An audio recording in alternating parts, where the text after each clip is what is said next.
महाराष्ट्राचं कुलदैवत आई तुळजाभवानी आणि महाराष्ट्राचं आराध्यदैवत छत्रपती शिवाजी महाराज, भारतीय घटनेचे शिल्पकार भारतरत्न परमपूज्य डॉक्टर बाबासाहेब आंबेडकर, वंदनीय हिंदू हृदय सम्राट आदरणीय शिवसेना प्रमुख श्रीमान बाळासाहेब ठाकरे,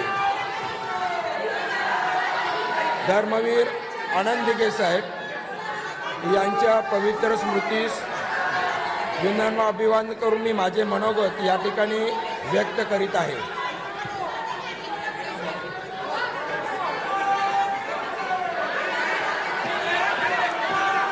माननीय महापौर, माननीय नगरसेवक बंधू भगिनी, माननीय महानगरपालिका आयुक्त, सर्व माननीय अतिरिक्त महानगरपालिका आयुक्त, माननीय महानगरपालिका सचिव, प्रशासनातील सर्व अधिकारी वर्ग, वृत्तप्रतिनिधी, बृहन्मुंबई महानगरपालिकेच्या उपमहापौरपदी माझ्या सहकार्यांनी मला बिनविरोध निवडून दिलं त्याबद्दल मी त्यांचा अत्यंत ऋणी आहे।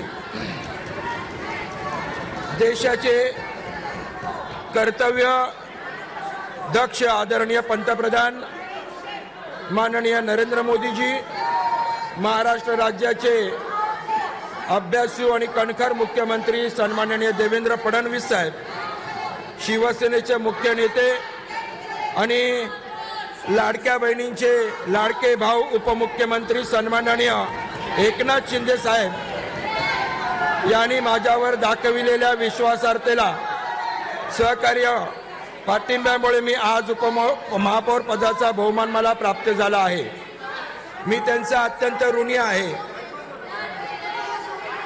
विधान परिषदेच्या उपसभापती श्रीमती नीलम गोरेताई, या जिल्ह्याचे पालकमंत्री माननीय मंगल प्रभात लोढाजी, शिवसेनेचे सरचिटणीस माननीय राहुल शेवाळे साहेब, भारतीय जनता पार्टीचे अध्यक्ष श्री अमित साटमजी, शिवसेनेच्या प्रवक्त्या शीतल म्हात्रे, शिवसेनेचे गटनेते माननीय अमेय घोलेजी, भारतीय जनता पार्टीचे गटनेते माझे मित्र गणेश खणकर साहेब, भारतीय जनता पार्टी शिवसेना रिपाई युतीचे सर्व मान्यवर नेते आणि सर्व विभाग प्रमुख,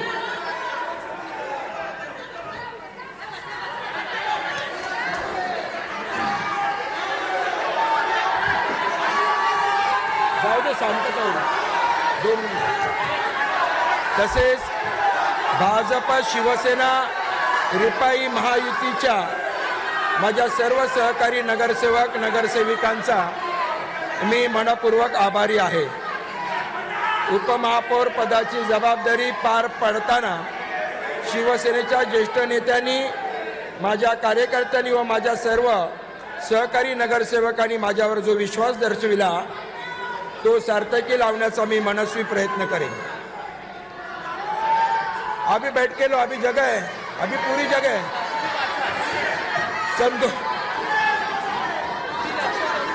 सन 2026 मधील महानगरपालिकेच्या सार्वत्रिक निवडणुकीनंतरची महानगरपालिकेची आजची पहिली सभा आहे। या निवडणुकीतून मुंबईकर नागरिकांनी निवडून दिलेल्या लोकप्रतिनिधींमध्ये जुन्या सदस्यांबरोबर अनेक नवीन सदस्यांचा या सभागृह नगरसेवक म्हणून प्रथमच पदार्पण करण्याचा बहुमान लाभला आहे। या सर्व नवनिर्वाचित नगरसेवक नगरसेविका यांचे मी हार्दिक अभिनंदन करतो। सुमारे 4 वर्षाच्या प्रदीर्घ कालावधीनंतर सन 2026च्या सार्वत्रिक निवडणुकीमध्ये निवडून आलेल्या नवनिर्वाचित लोकप्रतिनिधींकडून जनतेच्या अपेक्षा निश्चितपणे उंचावलेल्या आहेत। अशी परिस्थिती भाजप शिवसेना रिपाई महायुतीने मुंबईकर जनतेला विकासाच्या दृष्टीने वचनपूर्तीची जी आश्वासने दिली आहेत ती विकासात्मक कामे प्रशासनाच्या सहकार्याने जलद गतीने पूर्णत्वास नेण्याकरिता आम्ही सर्व लोकप्रतिनिधी कसोशीने प्रयत्नशील राहणार आहोत। दरम्यानच्या 4 वर्षाच्या कालावधीमध्ये मुंबई महानगरपालिका प्रशासकांच्या माध्यमातून विभागातील विकासाचे तसेच नागरी समस्यांचे चांगल्या प्रकारे निवारण करण्यात आले। आता महानगरपालिकेच्या सार्वत्रिक निवडणुकांमध्ये निवडून आलेले नगरसेवक आपापल्या विभागातील विकासात्मक कामे जोमाने पार पाडण्यास उत्सुक आहेत. याकरिता महानगरपालिका आयुक्त व संबंधित अधिकारी कर्मचारी वृंदांचे पाठबळ आम्हाला सर्वांना निश्चित मिळेल असा मला विश्वास आहे. मुंबईतील करदात्या नागरिकांना सुरळीत पाणी पुरवठा करणे, मुंबईमध्ये स्वच्छता राखणे, मलनिस्सारण व्यवस्था पाहणे, आरोग्य सेवा पुरवणे, रस्ते व वाहतूक यांचे नियोजन करणे, कचऱ्याची विल्हेवाट लावणे, शैक्षणिक सुविधा देणे इत्यादी आवश्यक नागरी सुविधा सुरळीत मिळतील या दृष्टीने मुंबई महानगरपालिका प्रशासनाकडे मी नियमित पाठपुरावा करेन. मुंबईतील विविध समाजलक्षी संघटनांच्या अरे इतनी अभी जगह हो गई, आप आराम से बैठ सकते हो, अभी तो बैठो. मुंबईतील समाजलक्षी संघटनांच्या संपर्कात राहून शहरातील समस्यांवर तोडगा काढण्यासाठी मी दक्ष राहील.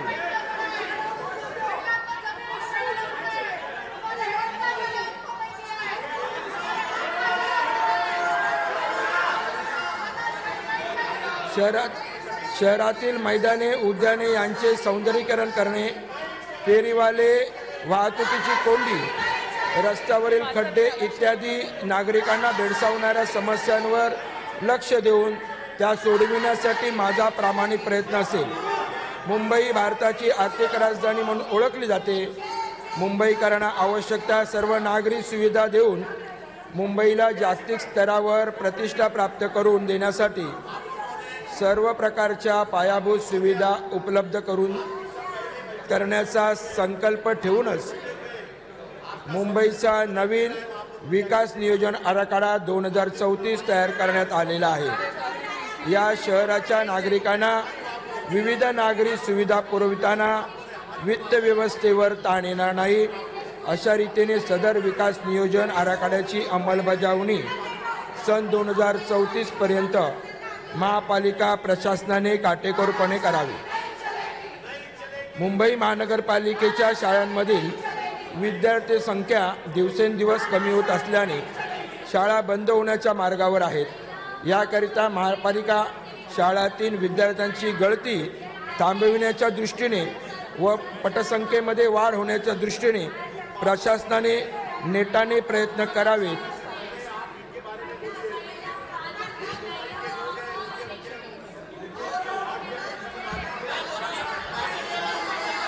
वैद्यकीय सेवा पुरवणे हे महानगरपालिकेचे बंधनकारक कर्तव्य आहे. मुंबईत मधुमेह, हृदयविकार, रक्तदाब, कर्करोग अशा व्याधींचे प्रमाण वाढले आहे. त्यातच दरवर्षी पावसाळ्यामध्ये स्वाईन फ्लू, डेंग्यू इत्यादींसारखे घातक आजार उद्भवत असतात. पावसाळ्यामध्ये असे विषाणूजन्य आजार उद्भवणार नाहीत यासाठी आवश्यक ती खबरदारी घेणे व उपाययोजना करण्यावर महानगरपालिका प्रशासनामार्फत विशेष लक्ष केंद्रित करण्यात यावे. मुंबई शहरात KM नायर रुग्णालयांसारखी सुसज्ज व आधुनिक सोयींनी सुविधांनी युक्त अशा रुग्णालयांची निर्मिती होणे आवश्यक आहे. तसेच रुग्णालयांमध्ये मुबलक प्रमाणात आवश्यक त्या औषधांचा साठा उपलब्ध होण्यासाठी प्रशासनाने लक्ष केंद्रित करावे.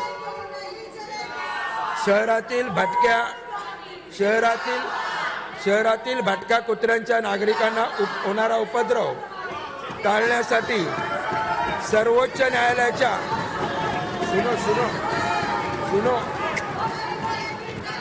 शहरातील भटक्या कुत्र्यांचा नागरिकांना होणारा उपद्रव टाळण्यासाठी सर्वोच्च न्यायालयाच्या मार्गदर्शक तत्वांचा अवलंब करून भटक्या कुत्र्यांसाठी मुंबई महानगरपालिकेने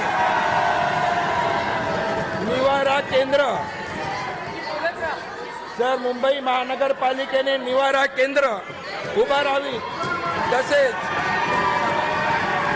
तसेच भटक्या कुत्र्यांची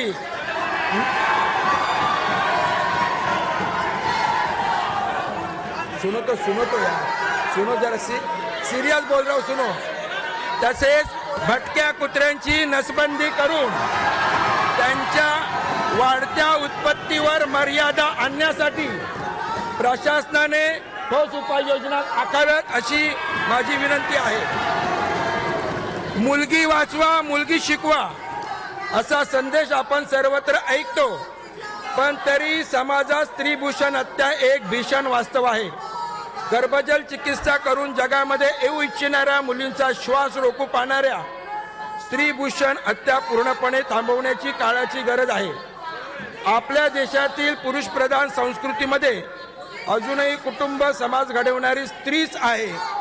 त्यामुळे तिचे अस्तित्व अबाधित राखण्यासाठी संपूर्ण जबाबदारी समाजाची आहे.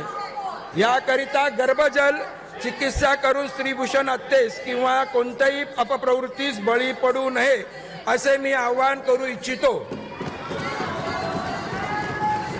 अवयवदान सुने बडा आहे. अवयवदान ही काळाची गरज आहे.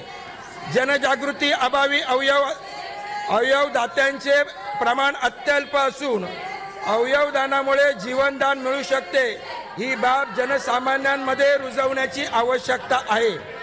तरी महानगरपालिका प्रशासनाने आगामी वर्षात ही संकल्पना सर्वसामान्यांमध्ये रुजवण्यासाठी विशेष मोहीम हाती घ्यावी.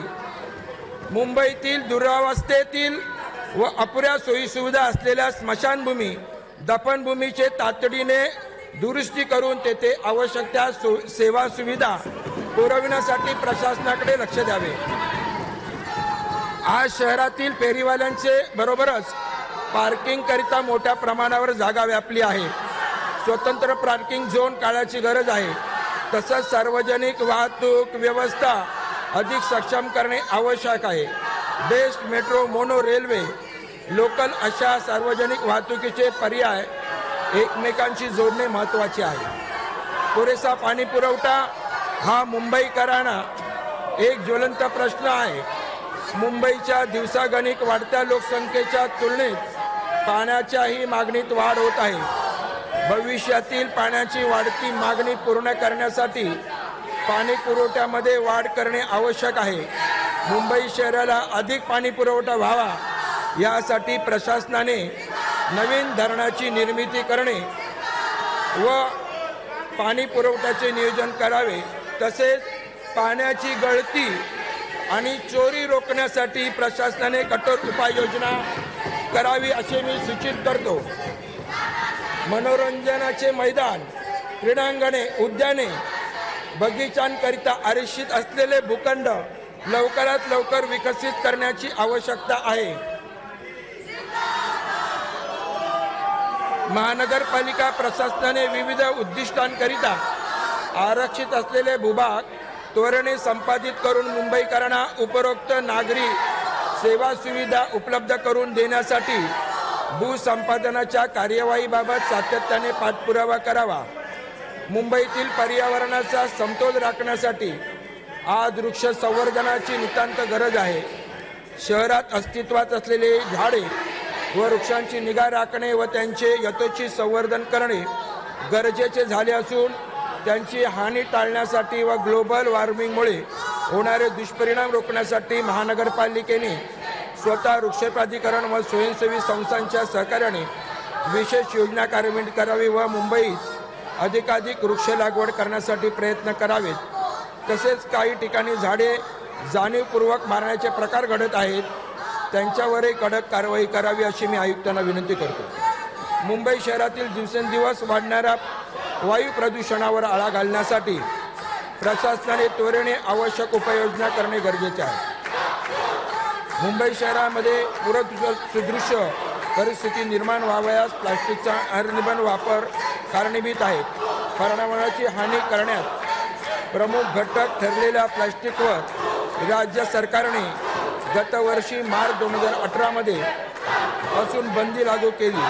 मुंबईतील बहुतेक भागात प्लास्टिक बंदी परिणामकारक ठरली आहे. मात्र ही बंदी 100% अंमलात आली नसल्याचे ठिकठिकाणी जाणवते. छुप्या पद्धतीने काही प्रमाणात प्लास्टिक वापर असूनही सुरूच आहे. प्लास्टिक बंदीची परिणामकारकता वाढवण्यासाठी मुंबई महानगरपालिकेने त्यातील त्रुटी शोधून दंडात्मक कारवाईची तीव्रता वाढवण्याची गरज आहे. मुंबई शहर प्लास्टिक मुक्त करण्यासाठी कठोर पावले उचलली पाहिजे.